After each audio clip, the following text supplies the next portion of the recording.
Friends, मैं संजय गुप्ता आप सभी का स्वागत करता हूं मेरे YouTube चैनल में। और आज अपन NMMS के 2016 के पेपर को हल करेंगे और इसमें जो साइंस के क्वेश्चंस हैं उनको ले रहे हैं।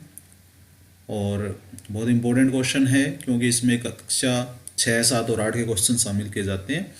तो यदि आप लोगों ने मेरे चैनल को सब्सक्राइब नहीं किया है तो सब्सक्राइब कर लीजिए, क्योंकि जितने भी पेपर्स हैं इसी तरह से जो लास्ट ईयर्स क्वेश्चंस आए हुए हैं उनको हम करते चलेंगे।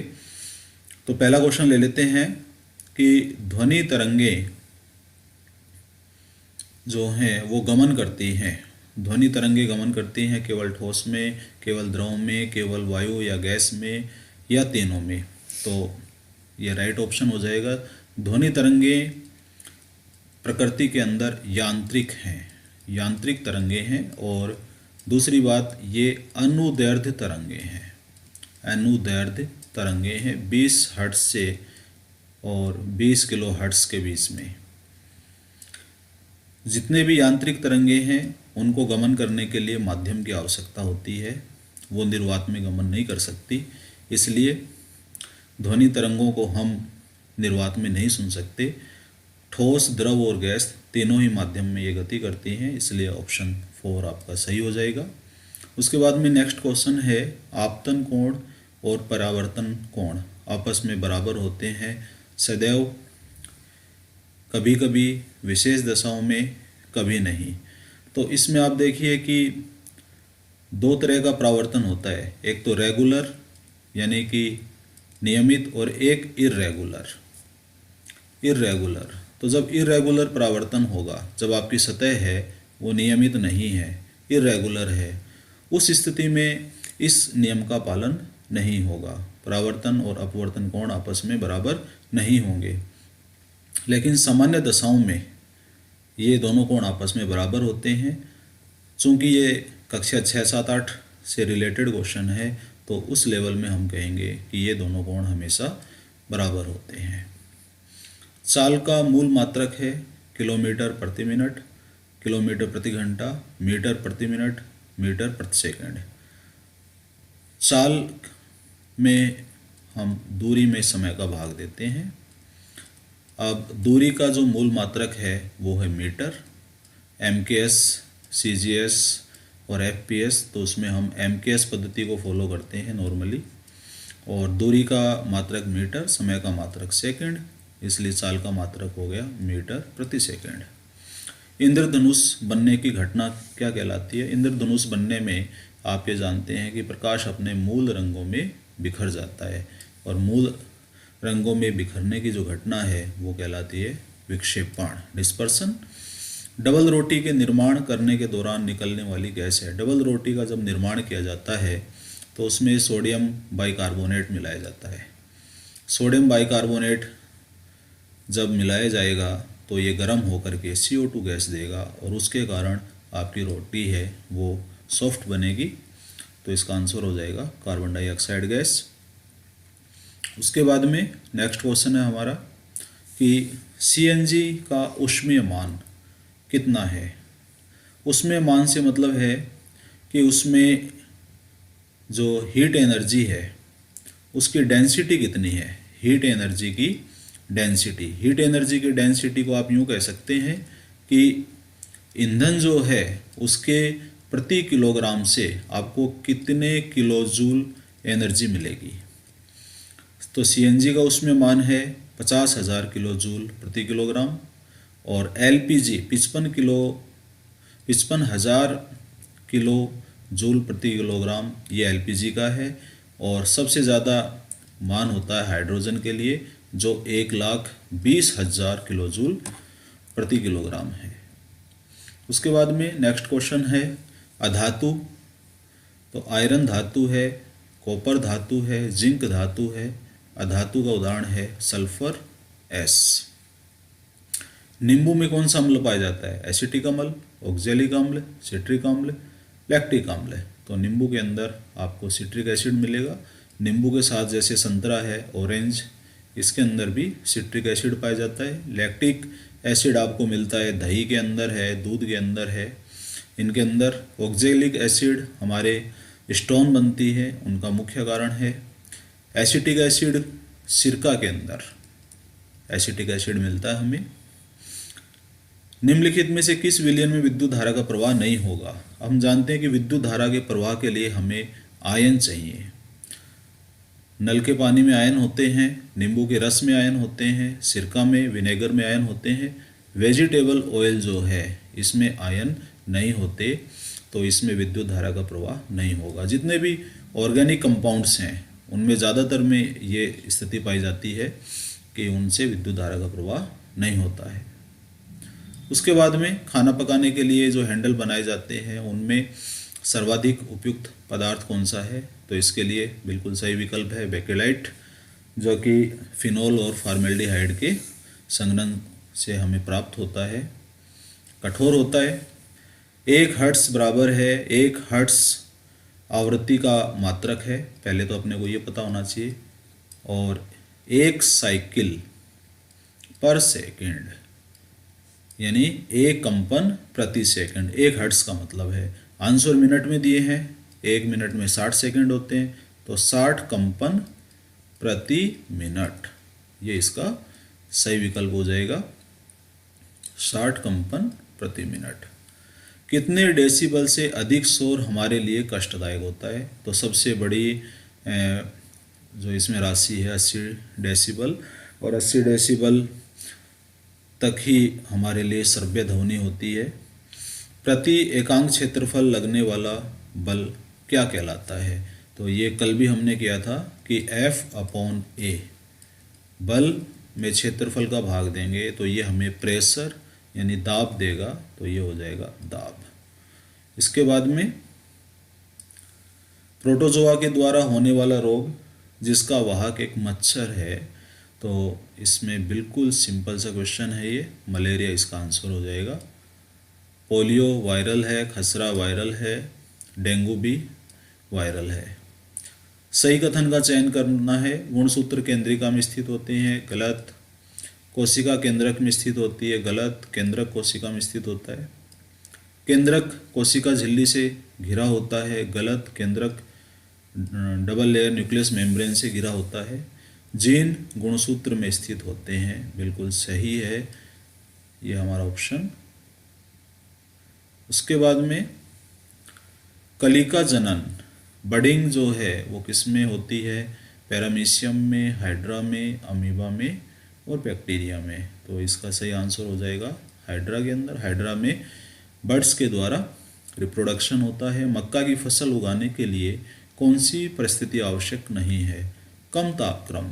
मक्का के लिए आदर्श तापमान 17 डिग्री से 25 डिग्री होता है, तो ये कम तापमान की श्रेणी में ही आएगा। तो कम तापमान इसे आवश्यक है। आर्द्रता चाहिए, वर्षा चाहिए, उच्च तापक्रम की कोई आवश्यकता इसको नहीं होती है। तो कौन सी स्थिति आवश्यक नहीं है? उच्च तापक्रम। शुद्ध जल अम्लीय होगा, क्षारीय होगा, उदासीन होगा, निम्न में से कोई नहीं है। तो शुद्ध जल में मुक्त आयन नहीं पाए जाते हैं, ये उदासीन होता है। संचरणीय रोगों का प्रमुख कारण है कम्युनिकेटिव डिजीज जो है, इसका प्रमुख कारण हम जानते हैं घरेलू मक्खी। घरेलू मक्खी जो है संक्रमणीय रोगों का सबसे बड़ा कारण है, क्योंकि ये भोज्य पदार्थों को दूषित कर देती है और रोगों को फैलाती है। उसके बाद में अगला क्वेश्चन जो है हमारा पहले रिपीट हो चुका है, ये पेनिसिलिन नामक एंटीबायोटिक जो है इसकी खोज किसने की थी? बहुत ही सिंपल सा क्वेश्चन है, अलेक्जेंडर फ्लेमिंग। वाटरमैन ने फाउंटेन पेन बनाया था। लुइस पास्चर जो थे इन्होंने कोलेरा के लिए वैक्सीन की खोज की थी। एडवर्ड जेनर जो है इन्होंने पहली वैक्सीन चिकन पॉक्स के लिए इन्वेंट की थी। तो थोड़ा थोड़ा ध्यान रखेंगे हम इन चीज़ों का भी। मछलियाँ किस अंग से श्वसन करती हैं? बिल्कुल सिंपल क्वेश्चन, गिल्स के माध्यम से। अपशिष्ट जल के उपचार के सह उत्पाद कौन कौन से हैं? बिल्कुल सिंपल है, स्लज एंड बायोगैस। उसके बाद में पृथ्वी की सतह पे कितना प्रतिशत भाग जल है? Simple question, 71%। कौन सा वन उत्पाद है? कैरोसिन, कोक, बिटुमिन, ये तीनों अंडरग्राउंड प्रोडक्शन है। प्लाईवुड जो है वो वन उत्पाद है। पृथ्वी का मध्य भाग क्या कहलाएगा? भूपर्पटी, आउटर लेयर होती है। उसके बाद में जो है आपका मेंटल होता है, मेंटल के बाद में आंतरिक क्रोड, आउटर क्रोड, और आउटर क्रोड के बाद में इनर क्रोड। तो पृथ्वी का मध्य भाग जो है इसको हम यूँ समझ सकते हैं कि सबसे बाहर क्रस्ट है, उसके अंदर मेंटल है, उसके अंदर कोर है। तो इसका जो मिडिल पार्ट है वो आपका हो जाएगा मेंटल। और सबसे अंदरूनी भाग यदि पूछा जाए तो इनर क्रोड, आंतरिक क्रोड हो जाएगी। उसके बाद में नेत्र के उस भाग के का नाम बताइए जो रंग प्रदान करता है। तो हमारी जो आइरिस है यानी पुतलियां हैं, इनके अलग अलग रंग होते हैं, जिसके कारण नेत्रों के अलग अलग रंग पाए जाते हैं। परजीवी पादप का उदाहरण है परजीवी। परजीवी पैरासाइट का मतलब जो दूसरों से न्यूट्रिएंट्स प्राप्त करे, अपने न्यूट्रिशन के लिए दूसरों पे डिपेंड रहे। घटपर्णी, घटपर्णी कीटभक्षी है। आम अपना भोजन खुद बनाता है, केला अपना भोजन खुद बनाता है। जो अमरबेल है वो दूसरे पेड़ों के ऊपर लटक करके अपना भोजन प्राप्त करती है। एक लिंगी पुष्प का उदाहरण है यूनाइसेक्सुअल फ्लावर। तो इसमें हम जानते हैं कि पुष्प जो हैं वो रिप्रोडक्शन ऑर्गन है। पादपों के रिप्रोडक्शन जो ऑर्गन है वो फ्लावर हैं।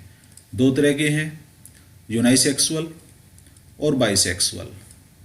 यूनाइसेक्सुअल के अंदर नर और मादा अलग अलग होंगे, बाइसेक्सुअल में नर और मादा एक फ्लावर में होंगे, पोमेंग और जायांग दोनों पार्ट होंगे। तो एक लिंगी जो होगा उसमें एक पुष्प का परागण दूसरे पुष्प के माध्यम से होगा। इसको हम एक्सटर्नल पॉलिनेशन बोलते हैं। और इसमें सही आंसर हो जाएगा आपका पपीता। यानी पपीते में नर फूल और मादा फूल अलग अलग तरह के होते हैं। इसके बाद में थायरोक्सिन हार्मोन की कमी से होने वाला रोग, ये रिपीट हो चुका है, गोइटर। रिकेट्स है विटामिन डी की कमी से, स्कर्वी विटामिन सी की कमी से, हीमोफीलिया है वो अनुवांशिक रोग है। निम्न में से किस में बाह्य निषेचन होता है? एक्सटर्नल फर्टिलाइजेशन फ्रॉग के अंदर होता है। ये एक सामान्य क्वेश्चन है और इसको हम मॉर्फोसिस, एक्सटर्नल मॉर्फोसिस कहा जाता है, इसे होमोमॉर्फिज्म। इसके बाद में मनुष्य में लिंग निर्धारण की प्रक्रिया में डॉटर जो है उसका निर्माण होगा। डॉटर सेल में हम जानते हैं दोनों क्रोमोसोम एक्स टाइप के होने चाहिए। तो एक एक्स गुणसूत्र से, दो वाई गुणसूत्र से, और एक वाई एक एक्स और दो एक्स गुणसूत्र से। तो ये सिंपल क्वेश्चन है, दोनों गुणसूत्र एक्स होने चाहिए। पादप का जनन भाग अभी हमने चर्चा की थी, पुष्प। इसमें पुमंग और जायांग। पुमंग जो है इसका नर भाग होता है और जायांग इसका मादा भाग होता है।